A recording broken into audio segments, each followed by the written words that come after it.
Ja, tak til Johnny Cash. Og med det så er programmet gået i gang. Er du lige tunet ind, så kan jeg fortælle dig, at så er det Rødovre-kanalen, du er tunet ind på, og programmet hører lige her. Som jeg sagde, så har jeg en gæst i studiet, og det er dig, Claus Bodenhoff. Velkommen til. Tusind tak, og tak fordi jeg må komme igen. Ja, igen. Du har været her et par gange før, og der har det jo omhandlet Danmark rundt 2015. Ja. Som jo har været en spændende rejse, du har været ude på.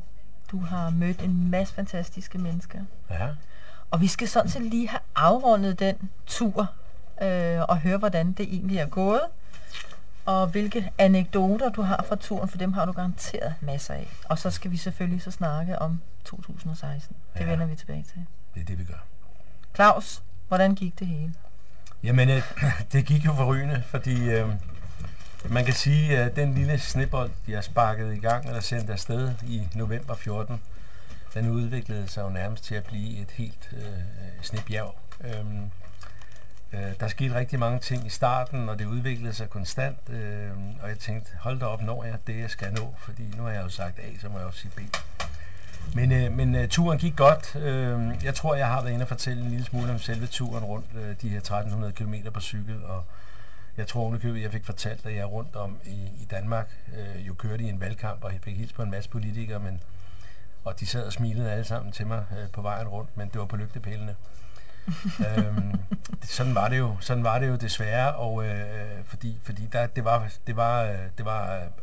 hvad skal man sige, valget, der fik størst fokus, men når jeg kom til byerne, så var man vågen og klar og modtagelig, og vi fik samlet, eller jeg fik samlet et betragteligt beløb sammen, synes jeg, som jeg i al beskedenhed må betegne som en succes for projektet. Det blev til 458.600 kroner til kræftramte børn og deres familier. Og det er jeg rigtig glad for. Tæt på 500.000. Ja. Det er jo saftsus mange penge. Og tænk på, hvis ikke du havde fået den idé, så var de penge ikke blevet brugt der. Nej, det var de jo selvfølgelig ikke. Og jeg ved ikke, om der er nogen, der havde savnet dem på det tidspunkt, men jeg kan fortælle, at der er brug for dem. Og når jeg har været rundt i Danmark og hilst på mange kræftramte børn og deres familier, så tænkte jeg, hold da op, det er godt det her. Det er et godt projekt. Det er jeg glad for, at jeg har valgt at gøre. Så det var med stor glæde. Jeg vil ikke sige stolthed, fordi så begynder man sådan at sætte sig selv i fokus. Det var stor glæde at komme rundt og møde Danmark i sådan et modtagelsesmode, hvor man simpelthen bare tog imod og udviste selvfølgelig både glæde og omtanke og taknemmelighed og så videre, så videre. Jo, det var en tur, som jeg vil tage med i min rygsæk, også ud i fremtiden. Du mødte en masse goodwill, og der var mange, der stillede op undervejs og havde lavet forskellige arrangementer og tiltag for at skaffe yderligere penge, plus at folk kunne donere efter, hvis de selv havde lyst til det, 200 kroner, så cykle med på noget af turen. Så der er en masse mennesker, der har været involveret. Ja, det har der været. Altså eksempelvis havde vi oppe i Aars en lille by nordøst for Randers med 8.500 indbyggere. De holdt simpelthen en byfest og samlede over 100.000 kroner sammen til projektet. Det var lidt vildt. Ja. Og lille Malte løb 13 gange rundt om en sø og havde selv fundet sponsorer til den tur, som gav, tror jeg, næsten 7.000 kroner. Det var jo sindssygt. Det var rigtig, rigtig flot. Der skete mange ting på turen. Vi har jo ikke så lang tid, så jeg kan selv fortælle om det hele. Men jeg vil sige, at min oplevelse af, hvis jeg sådan ligesom skal sådan lave en kobling til turen til Paris i 14, det var det, der startede min idé. Tanken var, at da jeg kom til Paris næste år, så skulle jeg køre Danmark rundt, fordi det var her, de kræftramte børn boede. Det synes jeg gav mening for mig. Det var også en god tur til Paris, men hvor var det dog fantastisk at komme rundt i Danmark og se naturen, og ja, det var både regn og vind og sol og blæst og alt muligt, men jo længere frem på turen jeg kom, jo større blev mine vinger faktisk, fordi glæden var så stor. Positive mennesker overalt. Der var ikke så meget pjat. Det var så danskerne har været fantastiske. Ja. Og jeg glemmer heller ikke situationen for Aars, hvor en hjemløs flere gange i løbet af den eftermiddag, jeg hen på aftenen, kom hen og klappede mig på skulderen og sagde, hvor er det fedt det her. Og endelig afsluttede med at komme og donere alle de penge, han havde solgt sit bladhus forbi for. Og jeg tænkte bare, hold kæft mand, det er simpelthen for vildt det her. Det var, så der er rigtig mange små historier, anekdoter på vejen rundt, og dem glæder jeg mig over.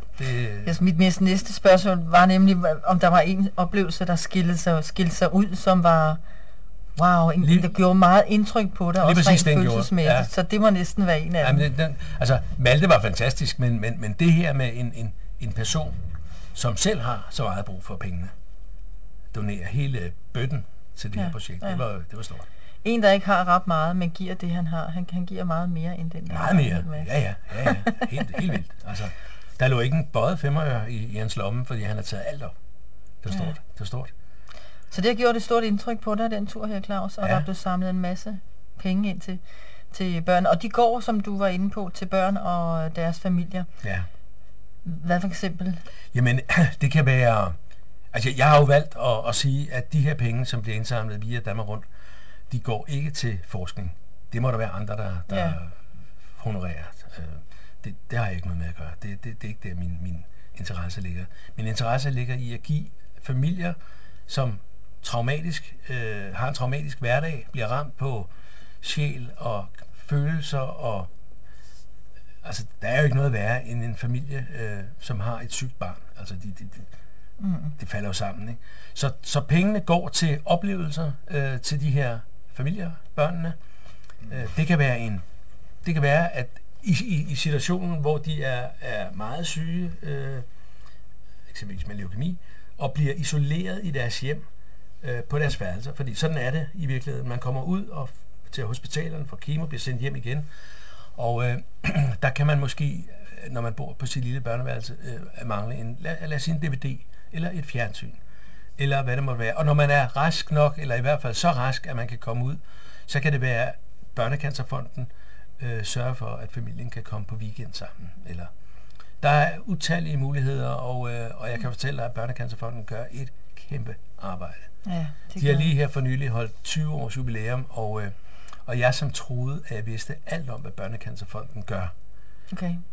Der må jeg sige, der kom jeg til skamme. Der var 10 forskellige foredragsholdere, og jeg fik virkelig en indlevelse i, hvad de her midler i virkeligheden kommer til at gå til, og hvor vigtige de er. Så det bestyrkede jo bare min tro. Ja, det er du i forvejen tænker. Det er utroligt, og de gør mange ting, og de er jo ikke offentligt støttet. Så det er jo folk som dig og mig, og hvem der ellers er, der er med til at sørge for, at børnene får de oplevelser, og får den hjælp, de har brug for. Det er rigtigt. Der er rigtig mange, der tror, at når man samler ind til kræftens bekæmpelse, som jo også er godt. Ja, selvfølgelig. Men så tror man, så får Børnecancerfonden også. Nej, det gør de ikke. Du har fuldstændig ret i det, du siger. Børnecancerfonden er en selvstændig organisation, som kun får midler, fordi herre og fru Hansen, de er klar til at stille. Det er ret vigtigt at vide, synes jeg. Ja, det er det. Ja. Og de øger en meget, meget smal organisation. Der er ikke særlig mange ansatte. Nej, de er 4. Ja. så det er lidt vildt. Og så er det en bestyrelse og så videre. Men altså, de gør et fantastisk stykke arbejde. Helt vildt. Og så havde vi jo også, inden du tog rundt på cykelturen, efter du har været på cykelturen rundt, Danmark Rundt, så havde vi jo en koncert. Ja. I Hvidovre Medborgerhus. Fremragende koncert. Det var stort. Det var Bobo Moreno, det var Kirsten Siggaard, Søren Sepper og alle mulige, som brugte hele deres aften og sad og ventede på, at det ville deres tur til at komme ud og optræde. Jeg tror godt, vi kan her på kanalen afsløre, Gitte, at der havde du en kæmpe aktie. Du samlede jo banen. Og det var rigtig fedt. Vi samlede penge sammen ved den lejlighed, og det var jo selvfølgelig en del af de her 450.000, så tusind tak for det. Velbekomme. Vi kommer gerne tilbage til Hvidovre. Ja, og jeg gør det også gerne igen. Og vi kunne ikke have gjort det uden Hvidovre Musikråd og Hvidovre Kulturråd. I hvert fald ikke der. Ikke der. Nej. Ikke der, det var det sted, og det er jo et skønt sted at holde en koncert, der er jo det hele. Og det var fantastiske lydfolk, der var der, og det hele. Ja, det var flot. Men inden vi snakker videre, skal vi have noget mere musik. Ja. Og det bliver Shubi 40, Shubidua. Og de har også lavet en udgave, som så mange andre af det her nummer, det hedder. Hvad hedder det, Claus? Mary Boy Child. Mary's Boy Child. Kom. Man will live forevermore because of Charisma Day.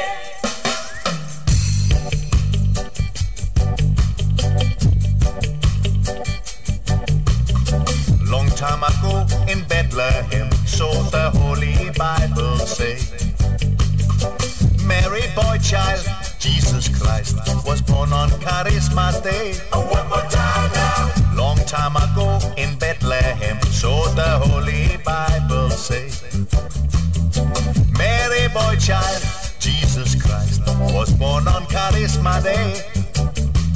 Listen, hear the angels sing, a new king born today. And man will live forevermore because of Christmas Day.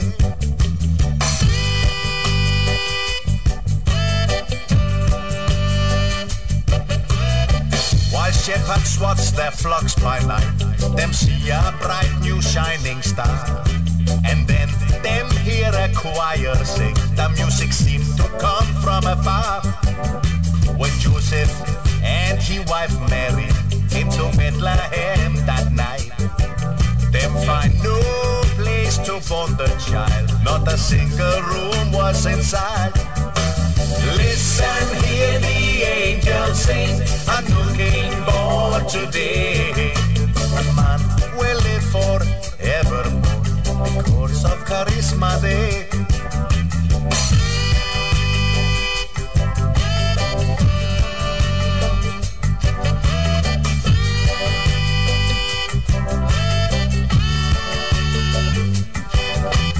Listen, hear the angels sing, a new king born today. And man will live forevermore because of Charisma Day. Oh, listen, hear the angels sing, a new king born today. And man will live forevermore because of Charisma Day. Listen, hear the angels sing, a new king born today. And man will live forevermore because of Charisma Day. There's a new kid in town because of Christmas Day. There's a new kid in town because of Christmas Day. There's a new kid in town because of Christmas Day. There's a new kid in town because of Christmas Day. There's a new kid in town. Ja. Vi er tilbage igen, og for nye lytter kan jeg lige fortælle, at det er Claus Bodenhoff. Jeg har et studie her på Rødderkanalen i dag, og det har jeg i den anledning, at vi har afsluttet Danmark rundt 2015, hvor Claus jo var inde i initiativtager til Danmark rundt. Og vi skal lige inden vi afslutter 2015, skal jeg lige høre dig, hvordan har du nu snakket over, hvordan skal du og spille op omkring, hvordan har den danske præst reageret? Har du fået en masse goodwill deroppe? Ja, jeg har faktisk... Nu var jeg jo i 36 og 30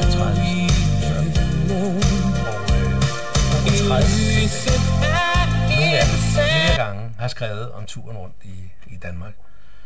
Jeg har været på forsiden med turen, jeg har været inde i bladet på turen, jeg har blevet ringet op undervejs, sådan, hvordan går det nu, fordi nu var der deadline på aviserne og så videre.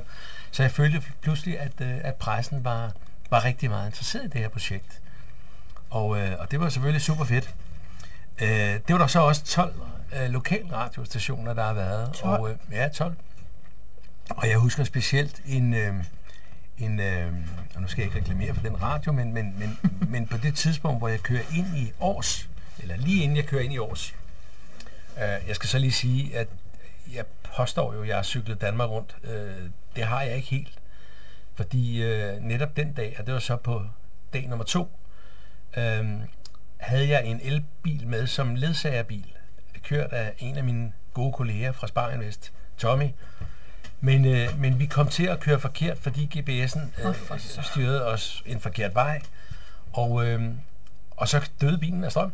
Altså, så jeg gik ud midt på vejen. Jeg anede ikke, hvor jeg var faktisk. Stoppede en bil med, jeg havde både styrthjelm og det hele på, og så siger jeg, hvor ligger Aarhus? Og jamen, det ligger så, jeg tror, det er 12-14 km eller sådan noget.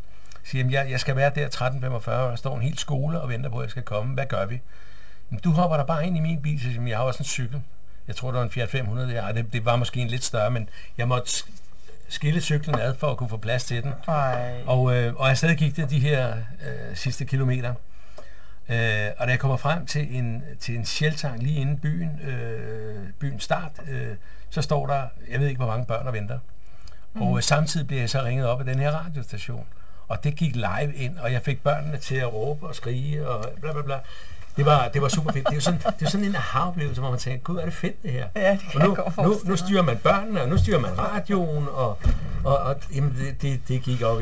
Det var sgu så fedt. Og så kører man ind igennem års med flagparader, og så står bandet Danmark faktisk, som var mit turband på vejen rundt, og venter på mig, og spiller blandt andet sangen, som er dedikeret til Danmark rundt 2015 som en vinder. Og det var jo super fedt. Altså, der var ikke et øje tørt her. så ja, det var stort. Og hvem består bandet Danmark af? Jamen, det er Jan Nielsen på vokal og guitar. Jan, som vi jo kender tilbage fra Stjerne fra en aften. Den tror jeg, vi har kogt suppe nok på. Ikke? Elektrikeren fra Amager. Ja. Og Bas Claus Nielsen. Stær er med, og det er et fantastisk band. 2 dejlige gutter. Ja, 3 faktisk. 3? Det, ja. Thomas Stær er også på. Ja. Men undervejs sidste år, så siger jeg til Jan, vi må lave en julesang. Vi sad faktisk også her på radioen og snakkede om det, og det blev til en julesang, som Jan så fik lov at skrive alene faktisk. Jeg prøvede at sætte et par ord ind, men det er vi ikke tid til at rette på. Så Jan har faktisk begået en julesang, som jeg synes, vi skulle lade lytterne høre her. Det synes jeg da også. Kan du fortælle, hvad den hedder? Ja, den hedder Rigtig Glædelig Jul til alle. Han kommer her, Jan Nielsen.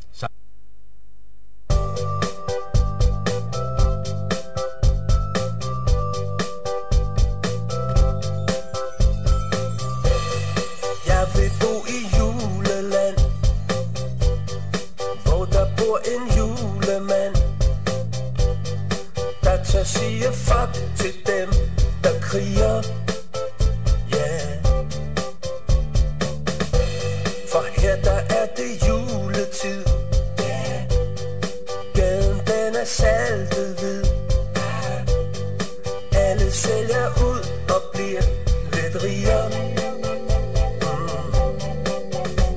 Men se dog for fan, bare slappe af. Der er ikke et milligram af kardemomme tilbage. Velbekomme, håber jeres julebag må smage. Rigtig glædelig jul til alle. Høje, lave og tykke smalle. Vær en dreng og vær en pige. Fattige og rige. Sender jer de bedste tanker. Ved at jeres hjerte banker. Også jer, der er i skjul. Ønsker jer en glædelig jul. Jeg skulle købe huller til vaniljekrans, men de har været udsolgt lige siden Sankt Hans. Velbekomme deler I så ud af jeres kage. Rigtig glædelig jul til alle. Høje, lave og tykke smalle. Vær en dreng og vær en pige. Fattige og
105,9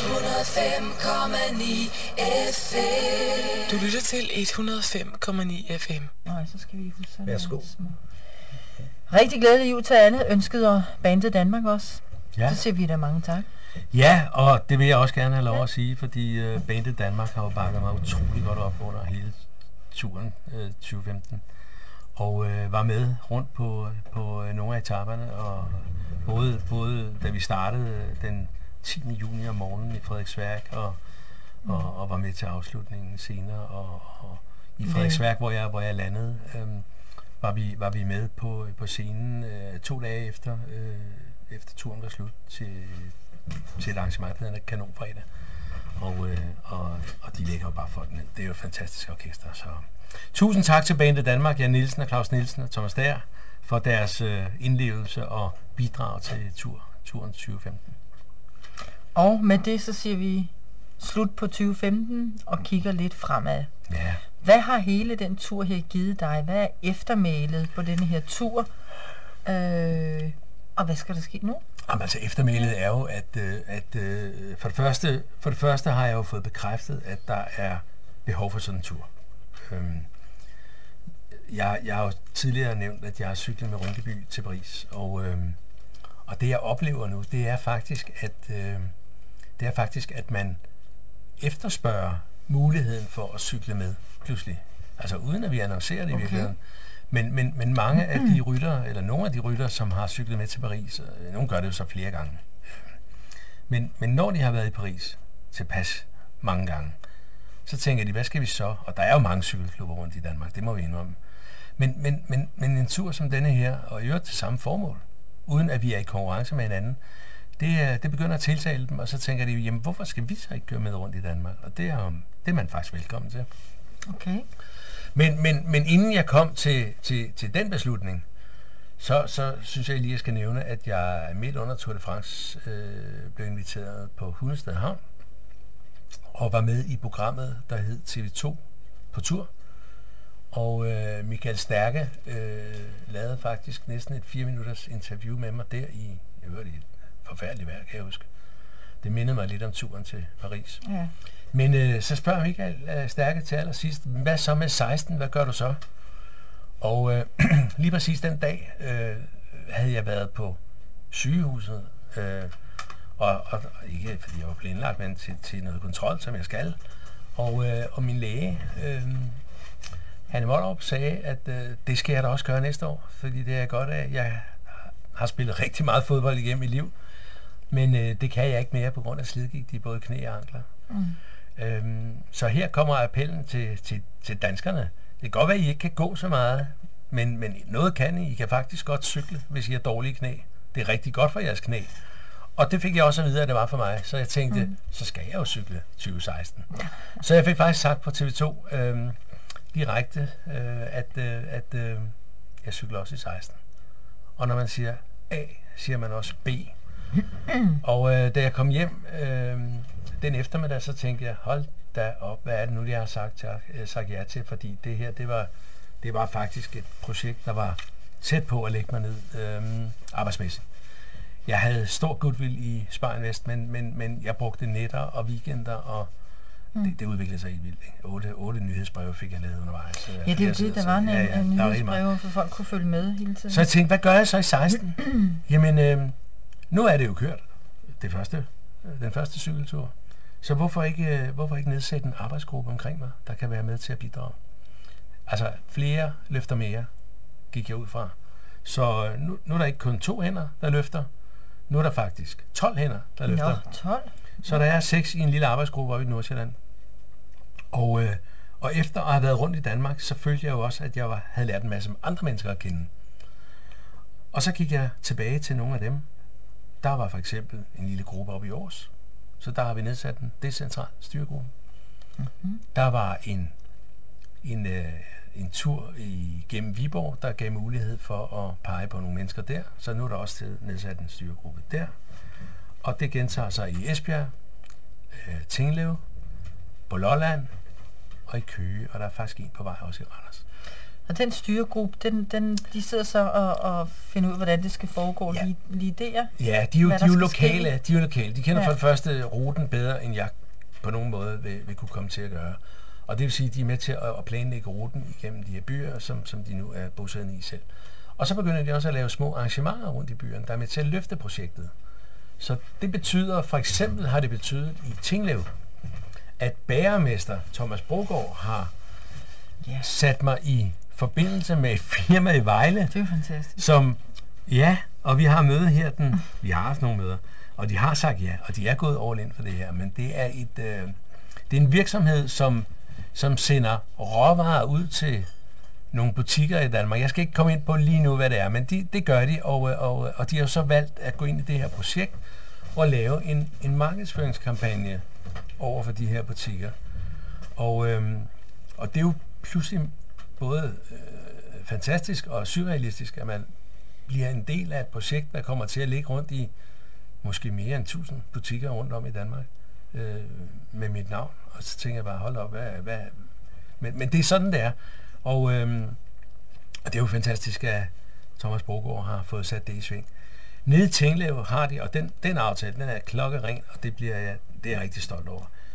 Det økologiske mejeri, Naturmælk, som ligger netop lige uden for Tinglev, de vil annoncere og illustrere Danmark rundt 2016 i hele juni måned, fra den 1. til den 30.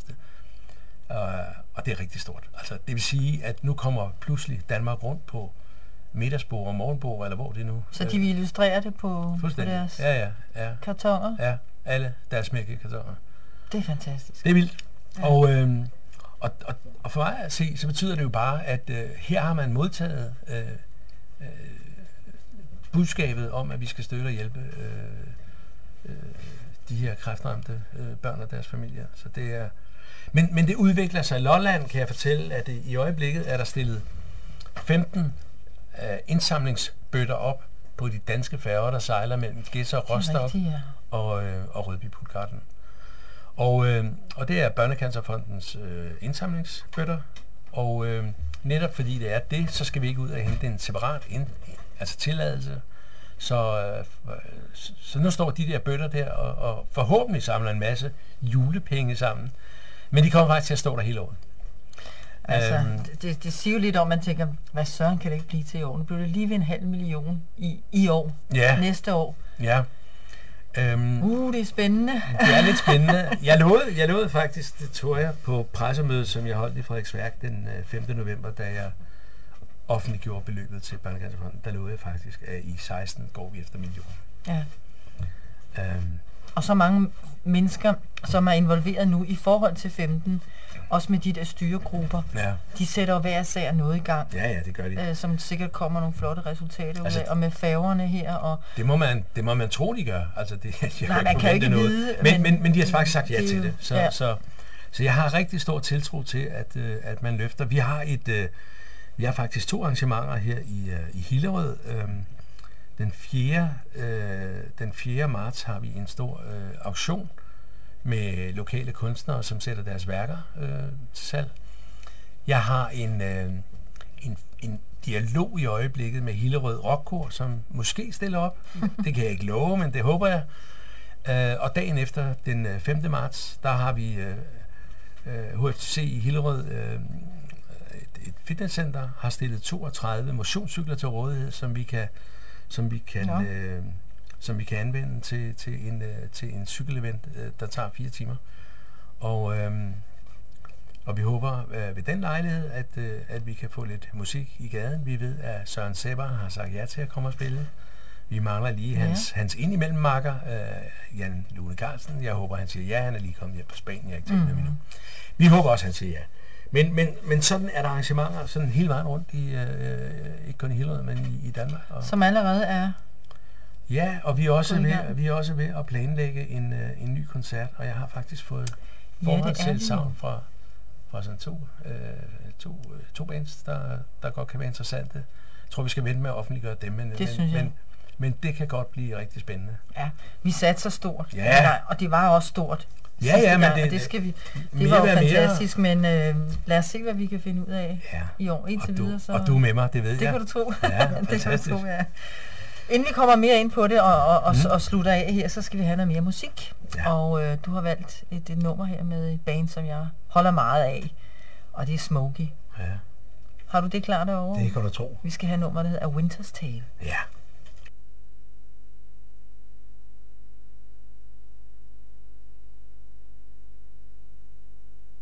Så må jeg lige sige noget, for den strækker. Den strækker, den skal ses efter en gang imellem. Det er også et gammelt nummer, det skal lige løbes i gang. det er lidt ældre et. Ja. Og Smokey gør alt for at være klar, det vil sige, Ulf gør alt for at være klar. Det vil den simpelthen ikke. No. Det er ikke som de afspiller. Han har ellers næsten lige ordnet med Ulf og fået renset dem. Men der er en, der driller lidt. Skulle vi så ikke gå videre til det næste nummer? Fordi vi har et nummer. Nej, men det er selve afspilleren. Det er som ikke Smokey. Bare afspilleren. Er den klar nu? Vi ser, om vi kan prøver få her. Nu, ja. A Winter's Tale. Smokey.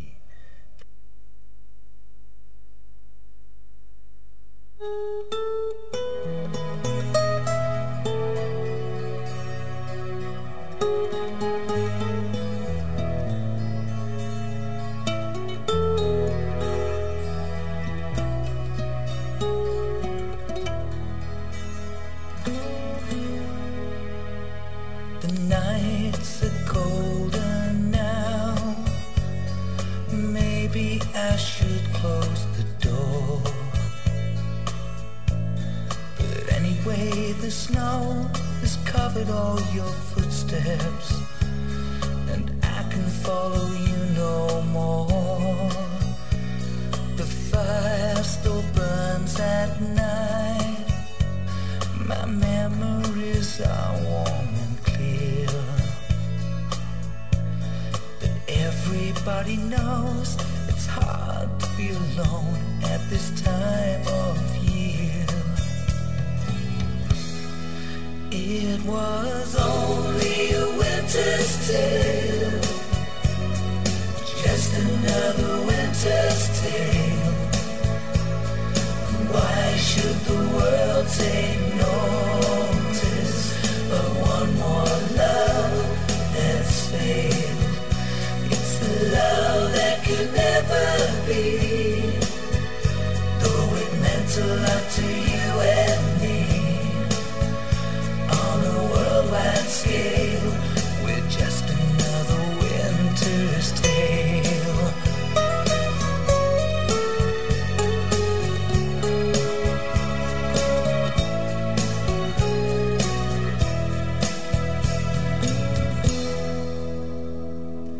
While I stand alone, a bell is ringing far away.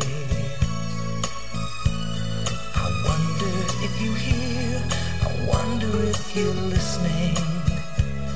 I wonder where you are today. Good luck, I wish you well, for all that wishes may be worth. I hope that love and strength are with you for the length of your time on earth. It was only a winter's tale, just another winter's tale. And why should the world take notice of one more love that's failed? It's a love that could never be, though it meant a lot to you and me. On a worldwide scale, we're just another winter's tale. It was only a winter's tale, just another winter's tale. Why should the world take notice of one more love that's failed?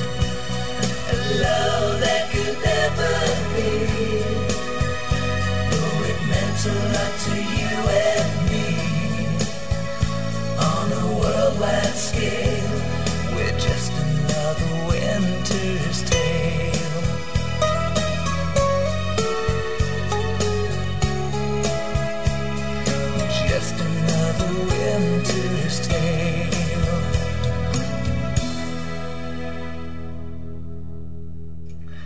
en lille hyggelig julesang fra Smokey. Ja. Ja. Claus, hvor nåede vi til? Danmark rundt. Danmark rundt 2016. Ja. Vi skal have en dato. Ja. Du spurgte mig lige før. Nu datoen, den er jo offentliggjort. Det er den 7. juni. Jeg cykler fra Hundested. Fra Hundested, ja. Men så spørger du mig, du skal vel også træne lidt inden? Ja, det skal jeg. Ja, det er jo det. Fordi du snakker om selve turen, og hvor god motion det er, og lægen synes, det var en god idé, og opfordrer andre til det også. Ja. Men der ligger jo noget forud for selve turen. Ja, det gør der. Det er, og jeg kan fortælle, at jeg starter min træning på faktisk juleaften om morgenen, den 24. Og det bliver bare en lille mountainbike-tur på en time eller lidt mere. Det starter på den måde. Jeg er desværre først kommet i gang nu, fordi jeg røg sgu ind i en lille sygdom. Jeg fik faktisk selv smagen af, hvad kræft er. Godt nok kun modermærkekræft, men det var da voldsomt nok. Det er ikke kun det. Nej, men jeg er blevet raskmeldt, fik en fantastisk behandling på Herlev sygehus og nogle dygtige læger, og de har opereret det ud, og de har fjernet det? De har simpelthen fjernet det, har de, ja. Og de har raskmeldt mig, og jeg har så bare været i en form for karantæne, fordi når man bliver opereret, og lige præcis der, i hvert fald hvor jeg blev opereret midt på brystet, så må man jo ikke bruge sin krop så meget. Så, men det må jeg nu, og jeg starter den 24. Om morgenen og cykler en times tid, eller andet. Og så har jeg ellers et klart træningsprogram, som min coach og vejleder Jens Bækkerby. Han er med igen i år? Han er med igen i år, ja. Fantastisk. Jeg kunne ikke undvære ham. Nej. Jens er en fantastisk fyr, og er en meget, meget, meget dygtig, og han ved, hvad han taler om. Så det er super fedt. Så der skal cykles omkring små 4.000 kilometer, inden vi starter og sætter os i sadlen den 7. juni. Ja, inden du lige tager Danmark rundt. Ja. Nu var du meget flittig, som du også har været inde på, med at skrive nyhedsbreve under 2015. Og det vil du så gøre igen med start fra januar? Ja, medio januar kommer det første nyhedsbrev ud, og jeg har simpelthen tilladt mig at vælge at sende til dem, der modtog nyhedsbrevet i 2015. Jeg tror, jeg har en database med over 800 navne, og det kan så jo også læses på Facebook og på hjemmesiden. Men hvis man har lyst til at få det sendt direkte, så kan man for eksempel gå ind på hjemmesiden, som hedder danmarkrundt2016.dk, og der har man mulighed for at skrive sig ind og bede om at få sendt det her nyhedsbrev. Det er nyhedsbrevene skal jo hele tiden fortælle lidt om dels hvad der sker, og kommer der nye større firmaer, som har lyst til at involvere sig i det her projekt, så vil de jo få noget spalteplads. Det vil de både på Facebook og på hjemmesiden. Det er klart, at når man som virksomhed går ind og støtter og hjælper sådan et projekt som det her, så synes jeg, det er rimeligt, at man får lidt igen. Selvfølgelig. Og jeg vil så tage en kontakt til den virksomhed og måske lave en lille artikel på dem. Så byd ind, og alt har en betydning, og alt kommer til at fylde rigtig godt på bundlinjen. Så.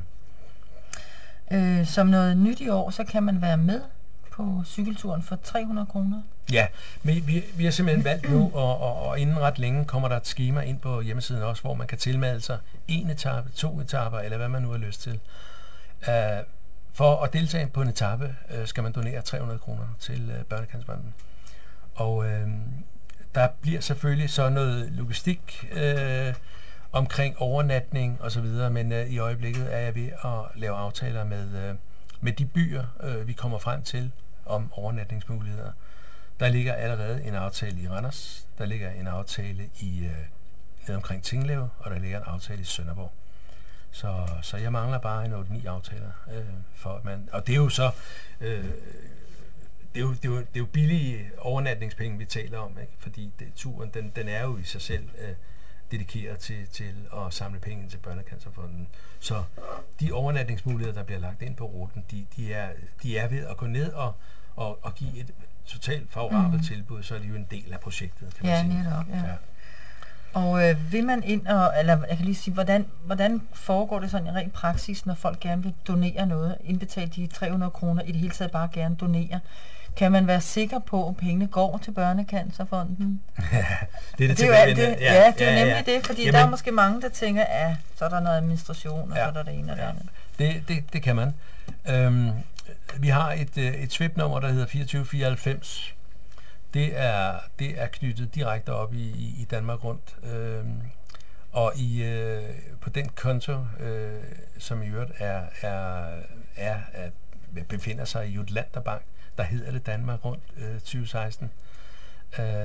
Alle pengene går 110% ubeskåret til Børnecancerfonden. Vi har også den portal, der hedder Better Now, som også Tim Rynkeby er gået over på, men Børnecancerfonden også nu 100% er gået ind på. Det vil sige, at alle penge, der kommer ind der, de går videre til Børnecancerfonden.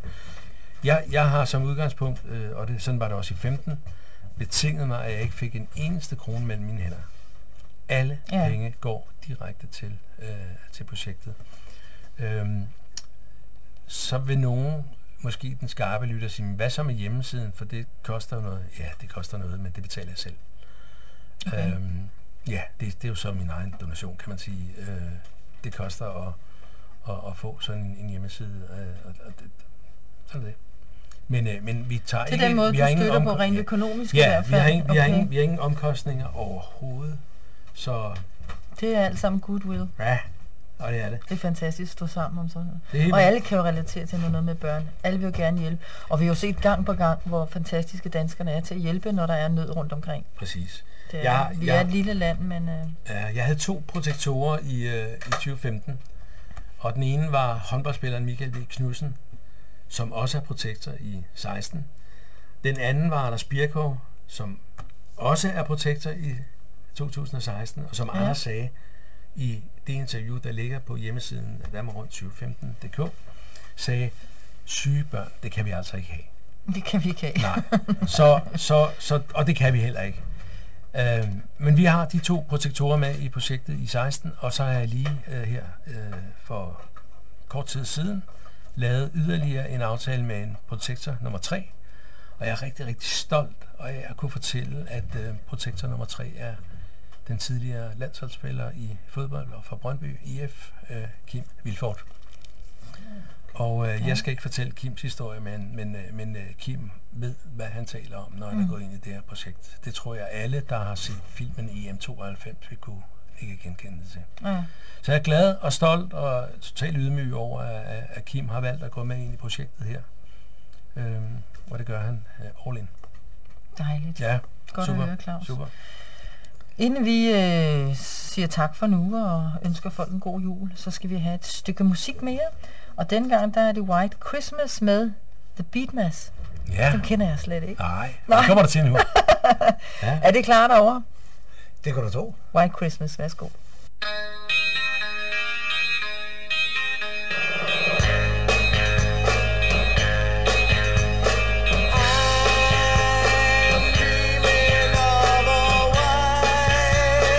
Glisten until the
Ja, tak til Beatmas.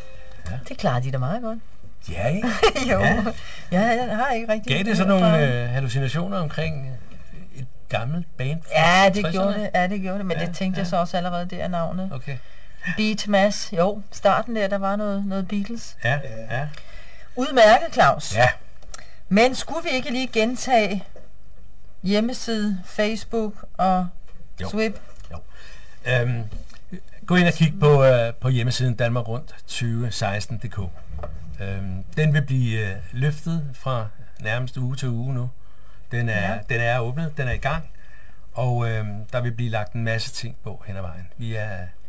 Vi starter jo principielt først 2016 om nogle få dage, men vi er i gang. Vi har også en Facebook-side, der hedder Danmark Rundt 2016. Den kan man gå ind og se på, like. Vi lægger alt op. Vi skylder måske lige at sige lytterne, at vi også kommer til at få en Danmark Rundt 2016-sang, og jeg har lavet en aftale med den grønlandske sanger Rasmus Lybert, som netop er blevet udnævnt til Danish Music Awards i folkegenren. Og Rasmus er i øjeblikket ved at skrive sangen, som bliver en duet. Og Rasmus og jeg har et ønske om, at det skal være en relativt kendt dansk sangerinde.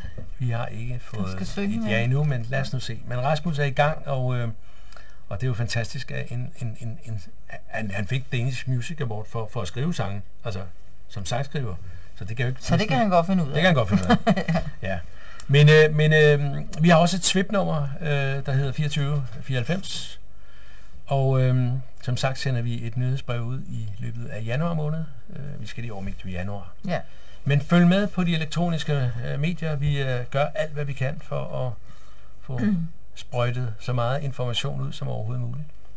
Og datoen den er 7. juni. Der går du i gang. Ja, vi kører fra den 7. juni og til den 18. Og turen går fra Hundested til Grenaa den første dag, videre til Randers den næste, op til Hjørring, ned til Løgstør og Viborg, til Herning, til Esbjerg, til Tinglev, til Sønderborg, til Køge, til Rødovre, til Hillerød, og så lander vi i Frederiksværk den 18. juni. Ja.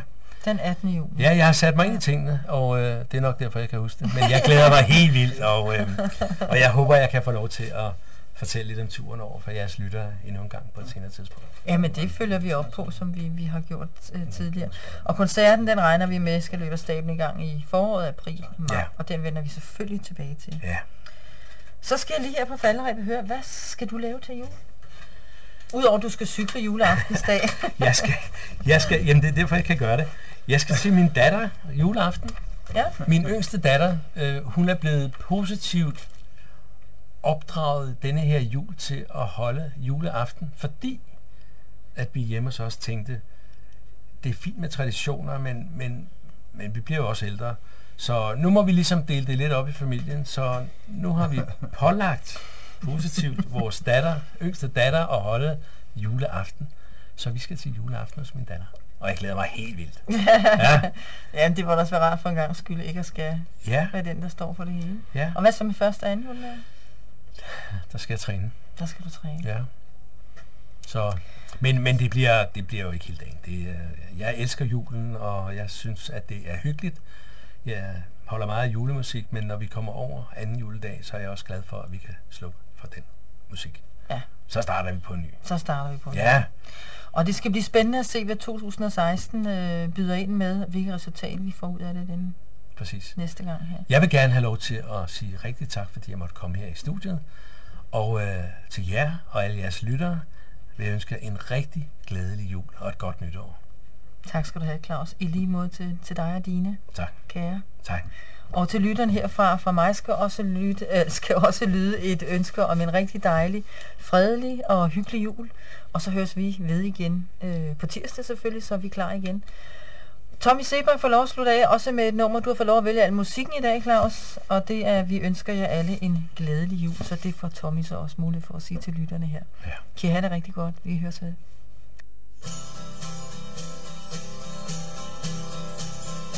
Nu er det jul i dag.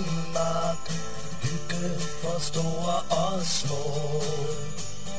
Sig mig nu, hvad I ønsker og håber mest at få. Masser af julegaver under det grønne træ. Godt op til vores maver, lidt slik